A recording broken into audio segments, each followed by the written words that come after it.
When I'm trying to decide who's going to get the wealth that God has entrusted to me through my wealth transfer plans or my estate plans, I've really got three questions that I need to answer. And I have the benefit of having five children, all of them are married, and several grandchildren. And so it took Judy and I 2 years to answer these three questions because it's a very complex situation. We asked the first question was, if we transfer X amount of dollars to X child, what's the worst thing that can happen?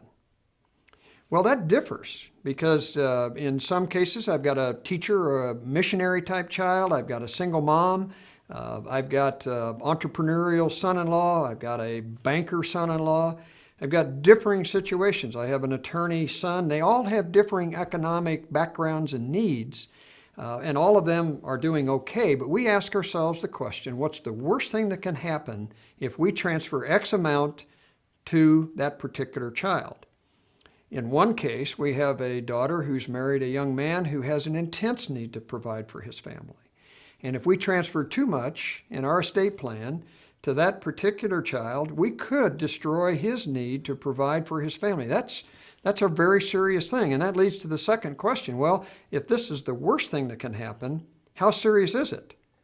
And in that particular case, it would be very, very serious to get in the way of his need to provide for his family. And so we have to be very careful about how much we would transfer to that particular child.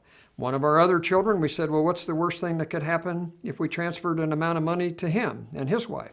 And the answer was, well, he'd probably just give it away. Well, is that very serious? No, that's not really serious. In the first case, it was very serious in terms of the need to provide. In this particular case, it wasn't very serious. And that's the third question. And that is, what's the probability of it happening if, in fact, we do that? So the first question is, what's the worst thing that can happen? Secondly, how serious is that? And thirdly, what's the probability?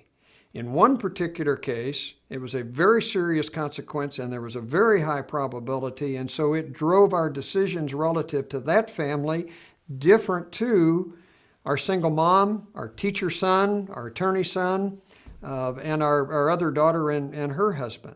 So what's the worst thing that can happen? How serious is it? And what's the probability of it happening? What you don't want to do in making these decisions is to destroy what God has intended for your heirs.